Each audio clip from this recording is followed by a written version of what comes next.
ang mensahe po natin ay pinamagatan ko pong setting free from limitation. Setting free from limitation.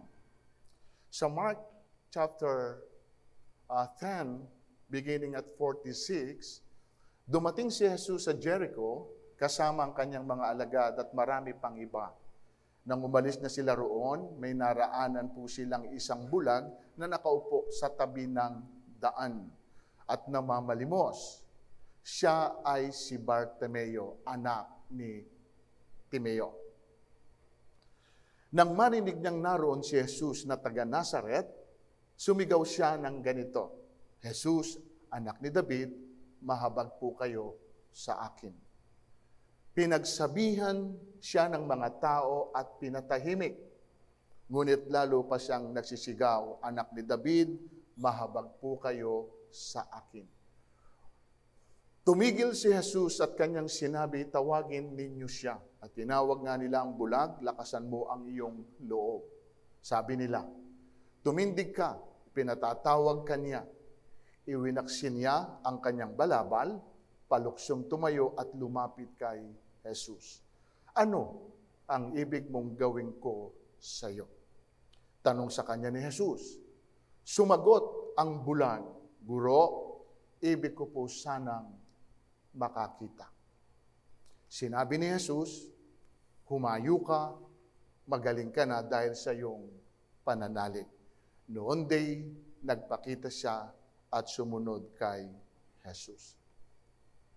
As I have said, mga kapatid, sa mundong ito maraming pangyayari na hindi po natin lubos na nauunawaan. Maging sa buhay po ng bawat isa po sa atin, may mga bagay na hindi po natin minsan mabigyan ng kasagutan. Sa tingin po kaya ninyo, si Bartimeus, wala siyang tanong sa kanyang sarili?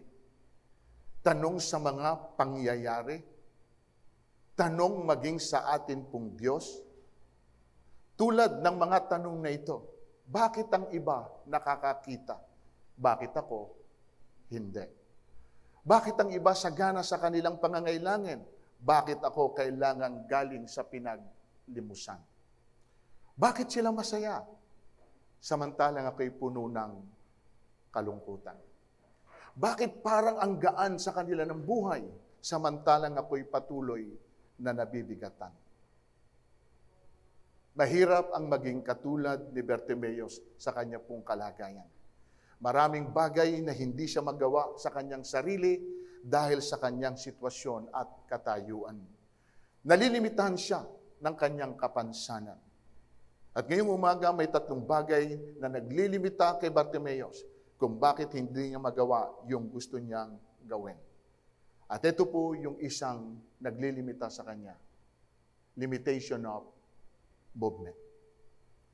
Sa Mark chapter 10, 26, balik po tayo the same text. Dumating si Jesus sa Jericho kasama ang kanyang mga alagad at marami pang iba. Nang umalis na sila roon, may naraanan silang isang bulag na nakaupo sa tabi ng daan. Namamalimos, siya si Bartimeo, anak ni Timoteo. Sabi rito, may isang bulag. Mag-isip po tayo, yung po bang galaw ng isang bulag at yung galaw ng isang taong nakakakita magkamukha? Hindi. Sino pong ang limitado ang galaw? Yung pong bulag. Amen po ba? Ibig sabihin po nito, hindi po niya magawa yung dapat po niyang gawin. Hindi po niya magawa yung pwedeng gawin ng iba. Hindi nga po niya alam kung anong oras niya. As a matter of fact, hindi rin po niya alam kung saan siya nakaharap. Kung sa north, sa south, sa east, sa west. Wala po siyang alam sa mga bagay na yon. Ang tangi lang po niyang alam, mga kapatid, sa kalagayan niya, kailangan po niya ng tulong. Amen.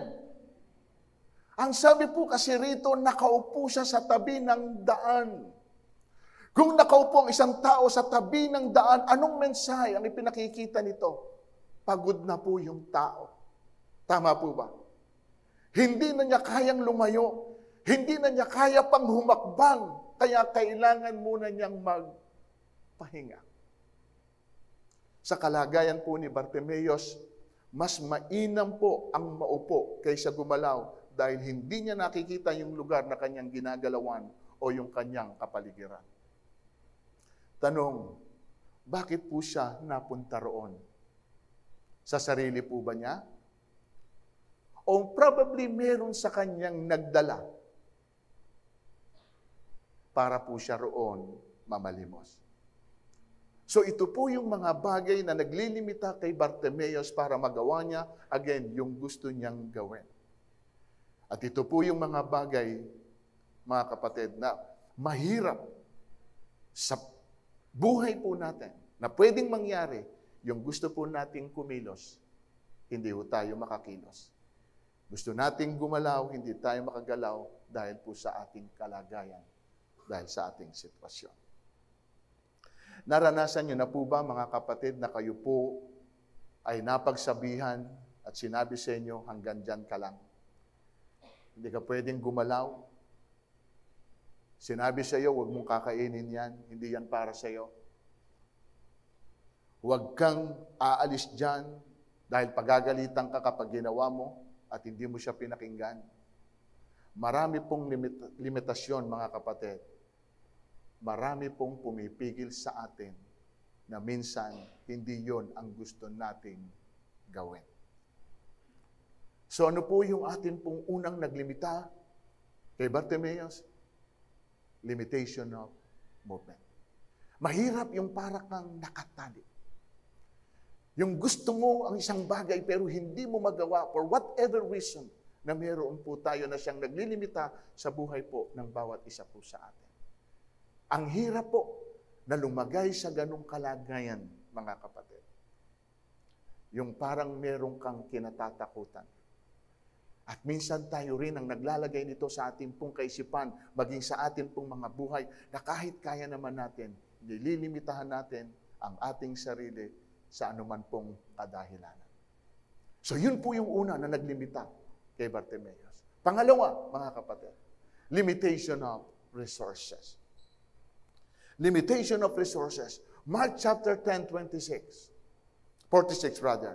Dumating si Jesus sa Jericho kasama ang kanyang mga alagad at marami pang iba. Nang umalis na sila roon, may naraanan silang isang bulag na nakaupo sa tabi ng daan na mamalimos. Siya si Bartimeo, anak ni Timoteo.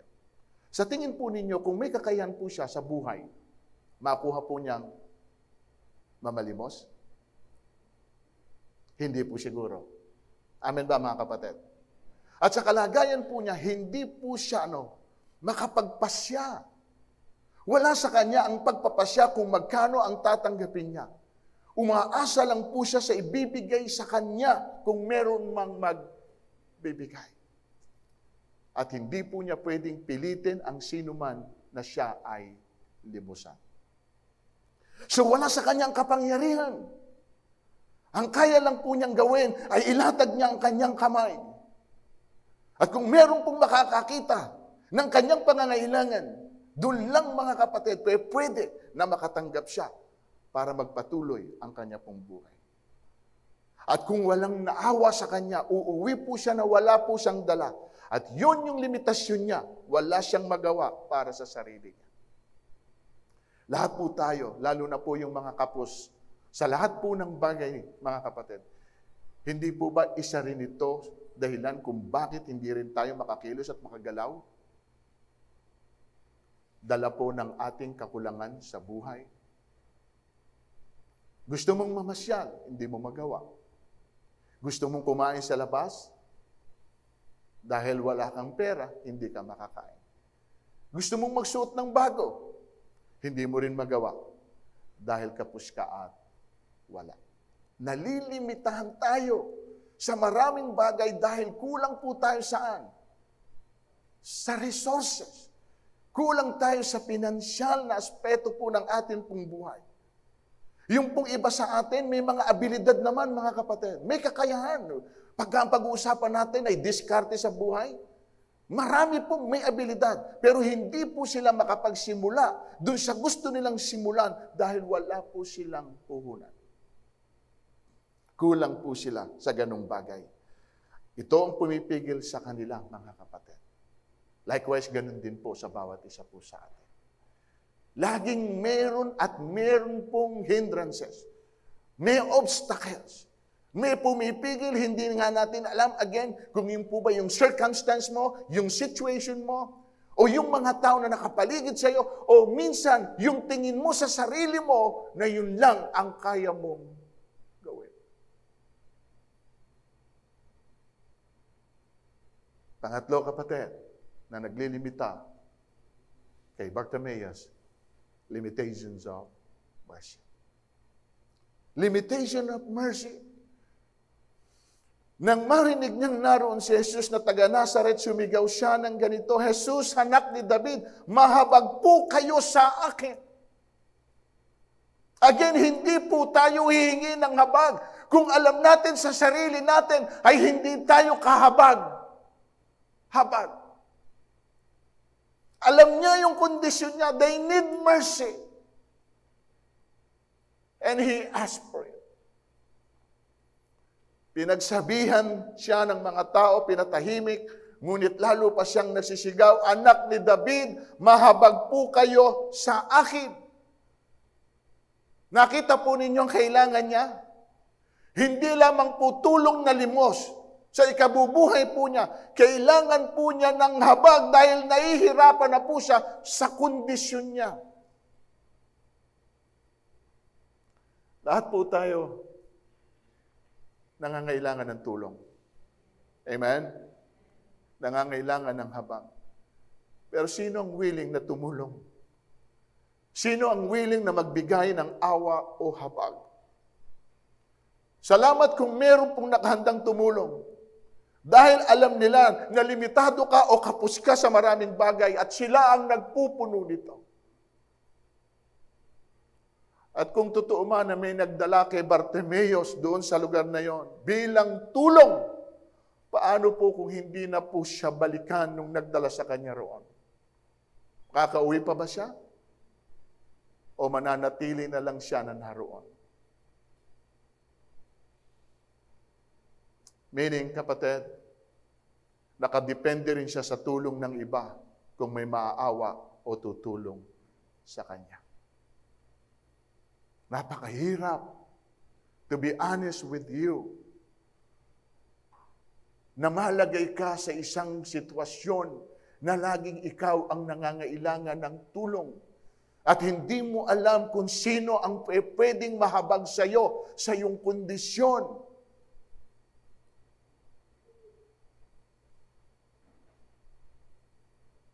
So ano po ang nangyari nang subukan po niya humingi ng tulong kay Jesus? Tingnan niyo po. Nang marinig niyang naroon si Jesus na taga Nazaret, sumigaw siya ng ganito, Jesus, anak ni David, mahabag po kayo sa akin. Asking for help. Ano po ang kanyang natanggap? Verse 48. Pinagsabihan siya ng mga tao at pinatahimik. Bakit po siya pinagsabihan at pinatahimik? Meron hubang nag-utos sa alagad na magsitahimik, na patahimikin si Bartimaeus? Wala. Pero kaya ho pinatahimik para sa kanila. It is what? A noise. Nakakairita. Mga kapatid, tingnan po ninyo. Again, yung ginawa po ng mga alagad, sinaway siya at pinatahimik. May mga taong hindi nakakaunawa sa kalagayan ng iba. Kaya po hindi sila sensitive sa needs ng mga taong ito. Dahil hindi po ito nangyayari sa kanila. Maliban lang po mga kapatid, na malagay tayo sa kanila pong sitwasyon. Kung tayo po ay malalagay sa kanilang shoes, that's the only way na maunawaan natin kung ano po ang kailangan ng mga taong ito. At kaya po marami pong tao ang hindi sensitive sa pangangailangan po ng iba dahil hindi po sila nakakaranas nung nararanasan nila. Bakit? Hindi ako kapos sa anumang bagay. Hindi ako nangangailangan ng tulong kanginuman. Amen po ba mga kapatid? Kaya yung iba hindi sensitive. Bakit? The only way na maintindihan kita, yung ako'y malagay sa kalagayan mo, that's the only way na maunawaan ko at maintindihan ko kung ano ang needs mo, kung ano sitwasyon mo, kung ano pangangailangan mo.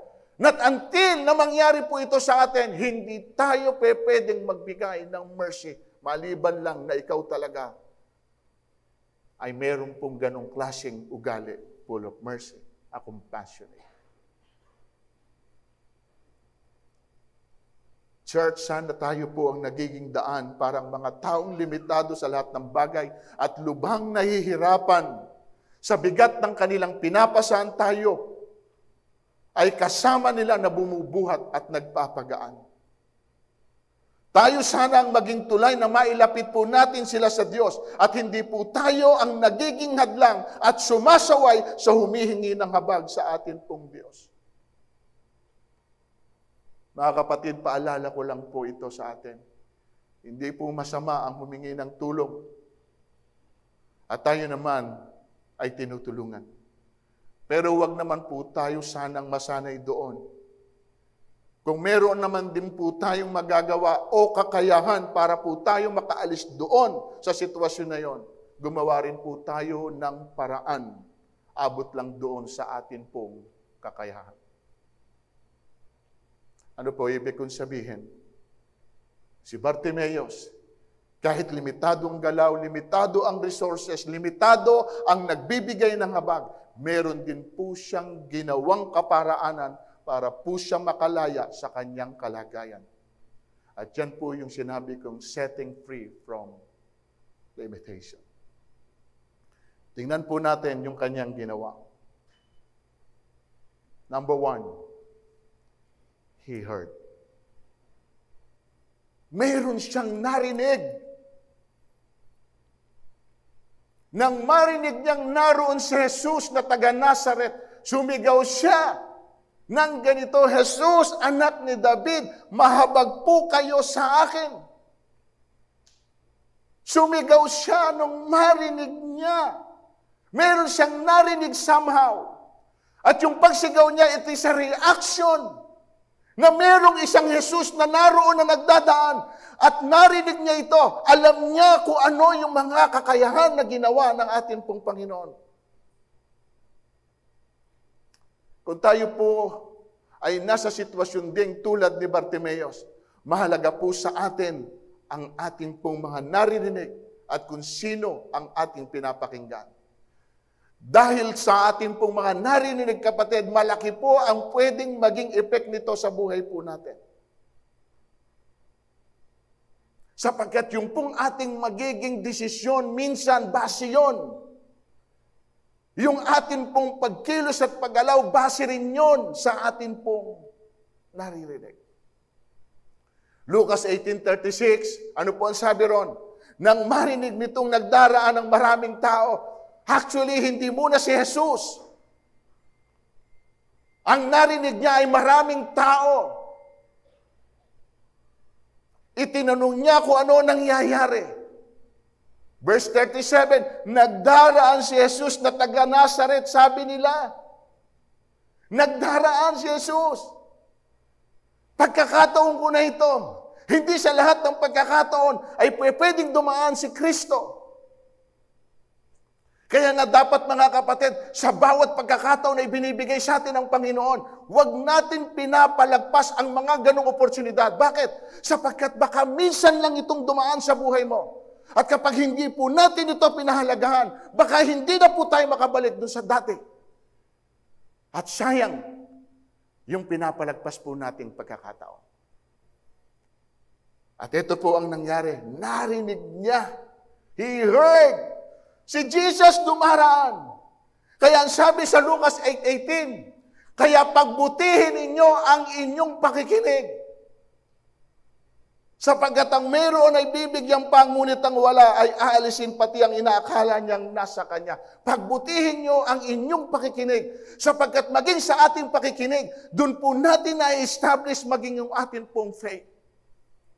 Faith cometh by hearing and hearing by the Word of God. Napaka-imposible sa isang tao na sasabihin mo sa akin, you have faith, not unless you heard the word from God. Yun lang po mga kapatid. Kaya napakahalaga, sino ang atin pong pinapakinggan? Ano ang ating naririnig? Try to imagine this. Subukan ninyo ng mga naririnig nyo, puro negatibo. Tingnan nyo kung anong magiging effect nito sa buhay nyo. Hindi pwedeng hindi tayo maapektuhan. Amen ba mga kapatid? Pay attention to this. Because what we hear will affect our faith. Kaya mahalaga na tayo ay nakikinig. Again, depende kung sino at ano ang ating pinapakinggan. Kasi kung yun daw pinakikinggan natin ay lalo pang magbibigay ng takot sa atin, pangamba sa atin, pag-aalinlangan sa atin, wag daw po natin iyong pakinggan. Kailangan po yung pinapakinggan po natin, yung nagbo-boost ng pananampalataya natin, yung lalo pa pong nag-e-encourage sa atin, yung nagbibigay po ng pag-asa doon sa mga taong nawawalan na ng pag-asa. It is our choice. Tayo mismo, mga kapatid, ang magdidesisyon ito para sa sarili natin. Ano ba yung gusto mong pakinggan? Ano yung gusto mong marinig? Ano yung gusto mo na mangyari sa sarili mo after na marinig mo yung mga bagay na pinakinggan mo? Kapag alam mo na ito'y magpapahina sa iyo, takpan mo tenga mo. Amen po ba mga kapatid? Tayo ang magpapasya, tayo ang mamimili. Mayroon kang kakayahan. Again, listen. Hindi mo pwedeng kontrolin ang tao sa kanyang sasabihin. Pero pwede mong piliin kung ano ang iyong papapasukin. Wala ito sa kanyang kontrol. Nasa kontrol mo ito. Kung gusto mo yung narinig mo mula sa kanya, take it. Kung hindi mo gusto yung narinig mo na sinabi niya sa iyo, reject it. It's all up to us. At kung may nangyayari sa atin na hindi maganda, bunga yan ng ating mga napapakinggan, huwag mong sisihin yung mga nagsasalita at nagpapaabot sa iyo. Ang sisihin mo sarili mo, bakit mo siya tinanggap?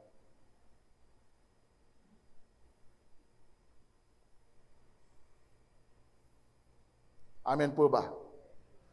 Yung iba kaya po walang maranasan na breakthrough dahil ang pinapakinggan lang nila yung mga bagay na gusto lang nilang marinig sa halip na salita ng Diyos. Ang pinapakinggan.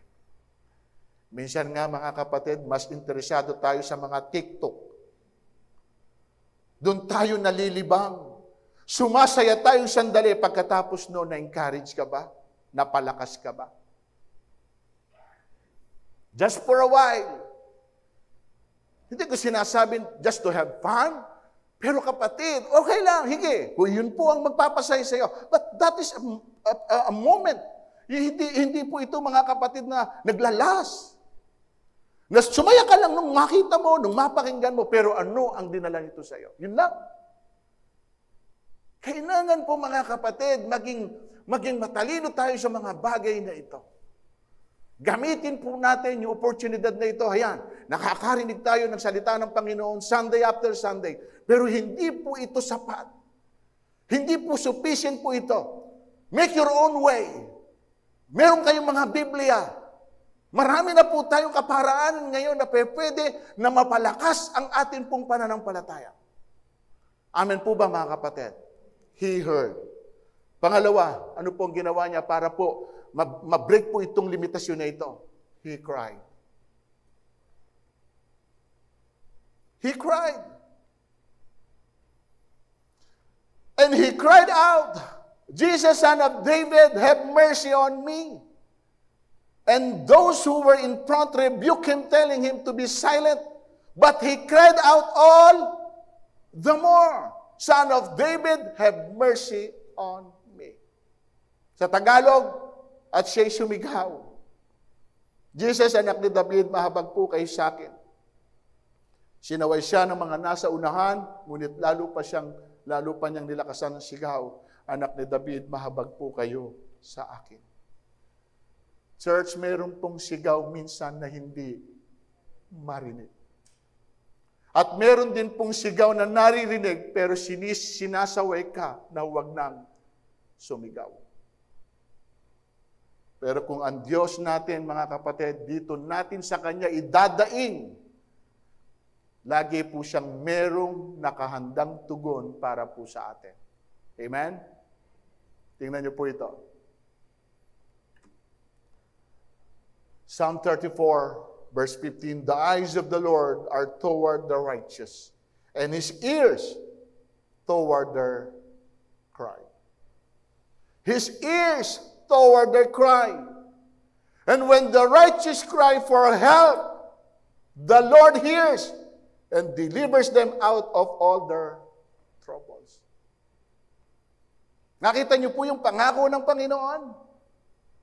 Provided na tayo lumalakad ayon sa katuwiran ng ating Panginoon. Kaya nga sabi ko sa inyo, as much as possible, lumakad tayo ng mayroong pong kalinisan at kabanalan in the sight of God. Sapagkat kapag ka, mga kapatid, pleasing po tayo sa harapan ng ating Panginoon, wala pong dahilan ang Diyos para biguin tayo sa ating pong hinihiling. Dalas na sinasabi ko sa inyo, alisan natin ang dahilan ng Panginoon para tayo ay hindi niya pakinggan. Andyan ba kayo, mga kapatid? Minsan, ang madalas na iniiyakan po natin ng tao. Sa kanila po tayo nagbubuhos ng ating mga sama ng loob. Hindi ko po sinasabi na masama na gawin po natin ito. Pero kung ako po sa inyo, bago po sa kanila, sa Diyos muna natin iiyak ang lahat ng ito. Amen? Dahil ang luha natin ay precious in the eyes of God. Sapagkat dito po siya kumikilos pag nakikita po niya na tayo ay umiiyak. Akala niyo bakit tayo binigyan ng Diyos na kakayahang umiyak? Sapagkat yun ay resulta ng ating pong emosyon. Resulta ng damdamin na kung ano man yung bagay na nararamdaman natin. Wala tayong outlet na ilabas ito. At minsan ang paraan natin, para lamang maibsan yung bigat na nasa sa loob mo, we cry. Kanino mo gusto umiyak? Minsan yung iniiyakan mo, hindi ka pa maintindihan.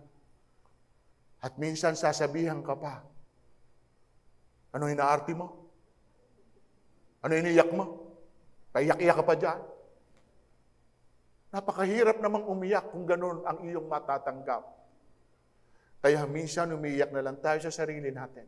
Amen? Tingnan niyo po kung kayang i-deny ng Diyos ito. Tingnan niyo. At naupo ng may 100 metro mula sa kinaroroonan ng bata. Wika niya sa sarili. Di ko matitiis na makitang mamatay ang aking anak. Samantalang nakaupo siyang nag-iisip, umiiyak naman si Ismael. Ito po yung katulong ni Sarah, si Hagar, na pinasipingan po ni Sarah dahil hindi po siya magkaroon ng anak. At nung nagkakaroon na po, mga kapatid, ng dispute, yung pong magkapatid si Ismael at saka si Isaac, hindi na po matanggap ni Sarah. Sinabi po niya sa kanyang asawa, Abraham, palayasin mo na ang maginang ito. At wala pong choice si Abraham, sapagkat hindi naman nga po yun ang tunay niyang asawa. Pinaalis po siya. Pinagmalupitan, ang sabi po ron ay parang pinagmalupitan siya ni Sarah. At nung umalis po itong mag-ina, mga kapatid, nakita po ng ating Panginoon, ito yung senaryo. Umiiyak si Ismael. And verse 17, ito'y narinig ng Diyos. Ito'y narinig ng Diyos. Anong iyak? Ang hindi niya pwedeng marinig. Ang sinasabi ko rito ay iyak. Yung pong totoong iyak. Amen? Nagsalita mula sa langit ang anghel ng Diyos, Agar, anong bumabagabag sa iyo? Huwag kang matakot. Naririnig ng Diyos ang iyak ng iyong anak. Naririnig ng Diyos, mga kapatid. Itong napakaganda na makuha natin dito Sinabi ko nga sa inyo na ang atin pong mga luha ay precious in the sight of God. Akala nyo lang ganun. Kaya nga binigyan nga tayo again ng kakayahan ng Panginoon. Yun lang ang gawin mo. Hindi mo kailangan na mag-retaliate sa mga nananakit sa iyo. Hindi mo kailangan makipag-contest verbally sa anumang mga salita na ipinupukol sa iyo na naririnig mo. All we need to do is to cry out to God, Lord, please, help me. 2 King, alalahanin po sana ninyo,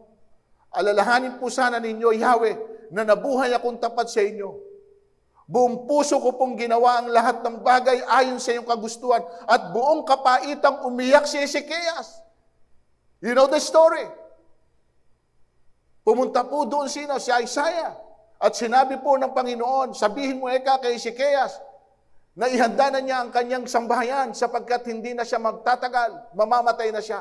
Wala nang kagalingan ang kanyang sakit. Yun po ang sinabi ng propeta.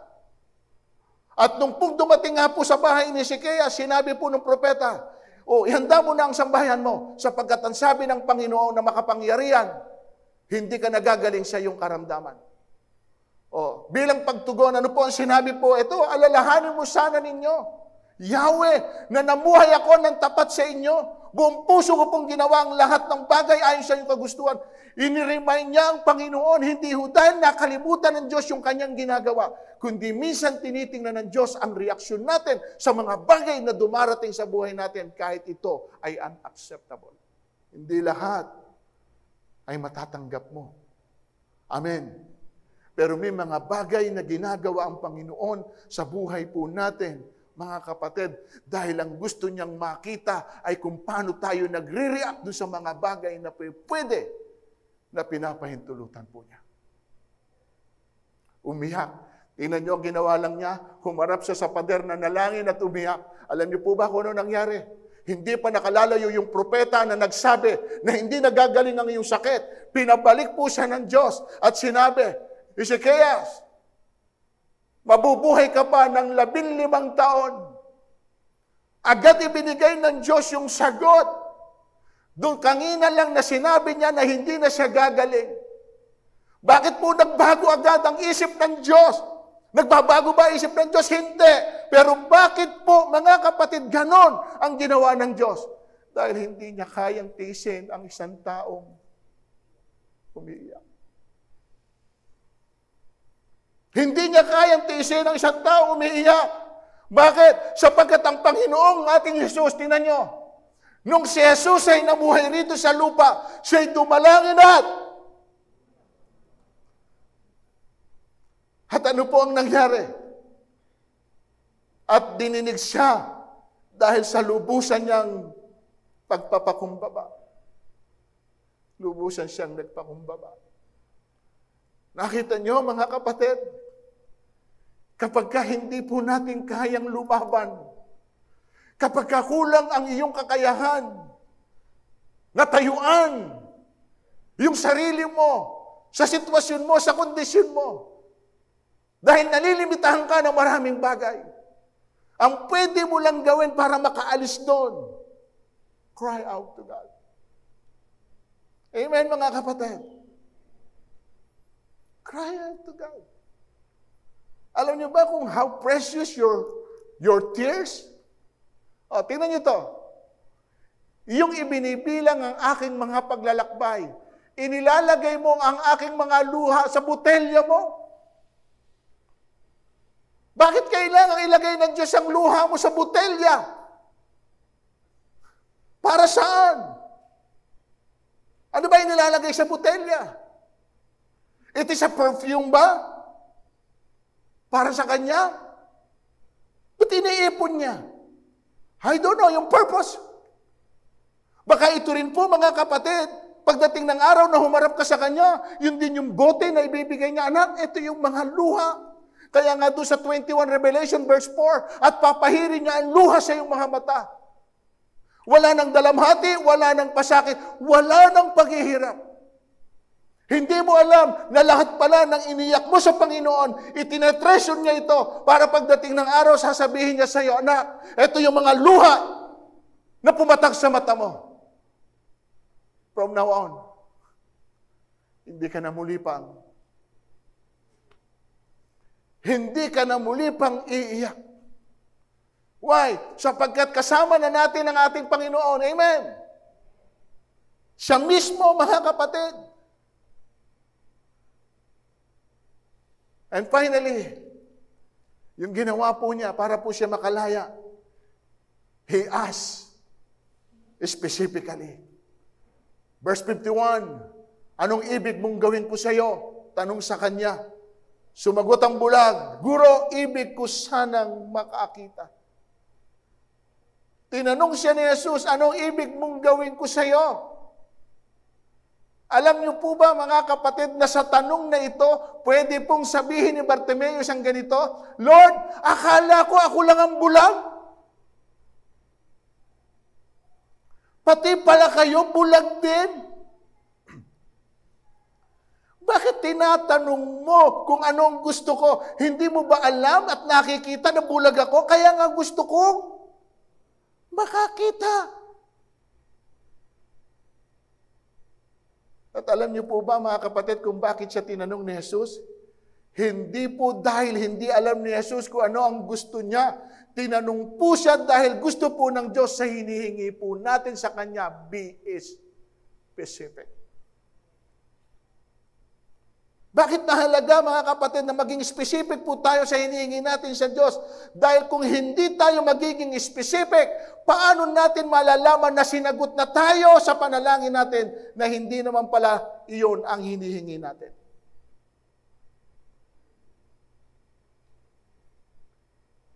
Kailangan, mga kapatid, meron pong nag-request ng prayer. O anong dapat mong gawin? Dahil panalangin. Yung pong tao may sakit. Sa tingin ninyo, ano ang kailangan niya na prayer sa kanyang kondisyon? Sa tingin niya.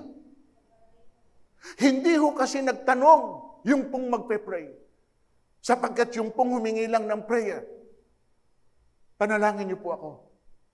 Hindi po siya nagtanong, ano ang gusto mo na ipanalangin ko sa iyo. Nung makita niya na may sakit yung tao, agad po ang sinabi niya ay ito. Sige, ipagpe-pray kita sa iyong kagalingan. Sumagot po yung tao, hindi po kagalingan ang gusto ko. Gusto ko po ipagpapala. Bakit? Ayaw mo ng kagalingan. Kapag po ako'y gumaling, wala na akong tatanggapin na pensyon para ho sa aking karamdaman.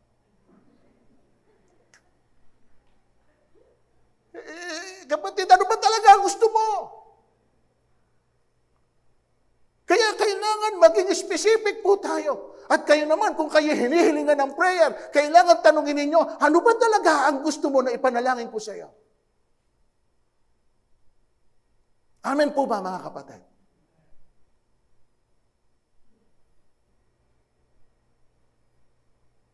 Kailangan. At tinatanong po tayo ngayon ng Diyos, ano ba talaga gusto mo? Gusto mo lang ba na limusang ka? Gusto mo lang ba na marinig ka o makita ka na umiiyak dahil nagpapapansin ka? Iyan lang po bang gusto po natin sa Kanya? O gusto po nating mabuo kung ano man po yung mga nasira? Gusto nating maibalik kung ano man po yung mga nawala? Ask Him. Cry to Him, Lord, restore to me the joy of my salvation. Ibalik mo ako sa iyo. Huwag lang ang mga bagay na kailangan ko, kundi higit sa lahat, ang kailangan ko po'y kayo. Lord, I give you my pain, I give you my brokenness, I give you my situation and my blindness. Dapat ganun tayo, mga kapatid. In my conclusion, tinatawag tayo ng Panginoong Yesus. At sinasabi niya po sa bawat isa sa atin, I am the only one who can restore you. Like what He did to Bartimaeus. Mga kapatid, may kaparaanan. Kung meron man pong naglilimita sa atin na kumilos at gumalaw at magawa yung mga bagay na pwede naman nating gawin, gawin po natin. Hingin natin ito sa ating Panginoon na makalaya tayo mula po roon. Ano man ang ating pong sitwasyon, ano man po ang ating pong kondisyon. Kahit meron pa tayong kapansanan, huwag sana yon ang maglimita sa atin na hindi na po tayo makakilos at makagalaw. Amen? Tayo pong lahat ay tumayo. Taas po natin ang ating mga... Actually, ganito po ang gawin natin, mga kapatid. Ibukas po natin ang ating pong mga palad na ganito. Tingnan niyo po ako. Like this. Ayan. Gumawa po tayo ng isang gesture na tulad po nito. Ano po ibig kong sabihin dito, mga kapatid? Bukas natin ang ating mga kamay sa harapan po ng ating Panginoon. Now, ibigay po ninyo sa Kanya kung ano man po yung nagpapahirap po sa inyo. Ibigay po ninyo sa Kanya kung ano man po yung bagay na nagpapabigat po sa inyo. Iiyak po ninyo ito sa Diyos. Yung lahat po ng nararanasan nyo, nararamdaman nyo. Naririnig po ninyo. At hindi po kayo babaliwalayin ng ating pong Panginoon. Kapatid, ano yung nagpapabigat sa iyo? Ano yung nagpapahirap sa iyo? May isang Diyos na dumaraan sa tabi mo sa sandaling ito at kinukuha niya ang atensyon mo. Ano yung gusto mo na gawin ko sa iyo? Nagtatanong ang Diyos. Ano yung bagay na gusto mo na mangyari sa buhay mo? Meron siyang kakayahan, kapatid, na gawin. Hindi na natiling bulag si Bartimeus. Hindi na natiling namamalimos si Bartimeus.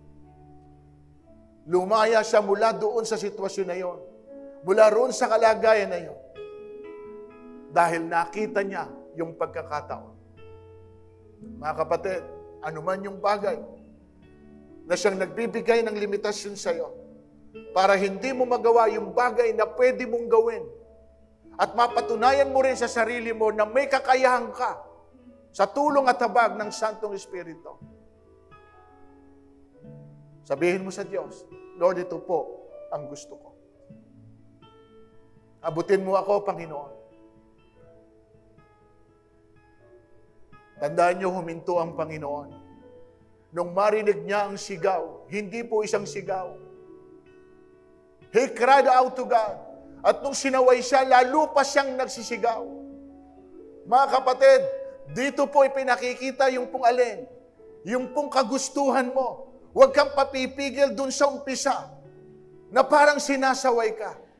At doon manghihina ka na. Madi-discourage ka, madi-disappoint ka dahil hindi nangyari yung una mong gusto.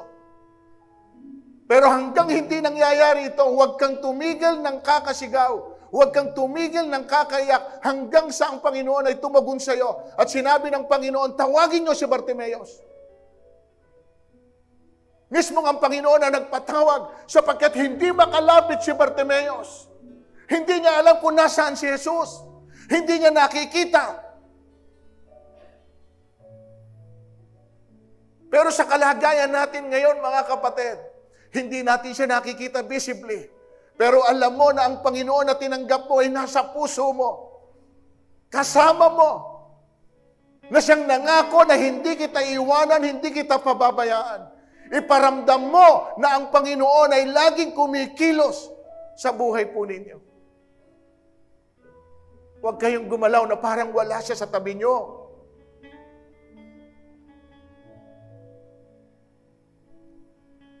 Kapatid, huwag mo limitahan din ang sarili mo.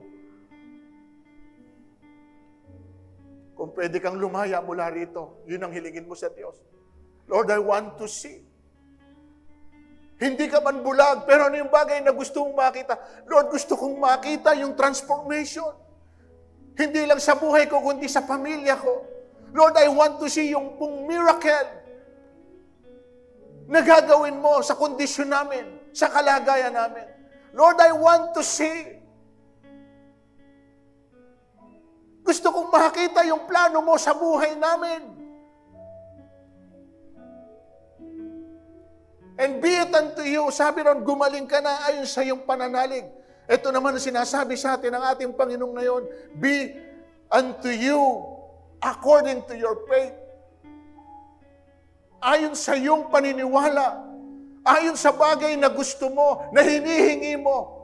Kaya tinatanong kita, kaya kong ibigay kung ano man yung gusto kong ibigay sa iyo, pero hindi ko pwedeng ibigay ito not unless marinig ko mula sa iyo na kailangan mo ito.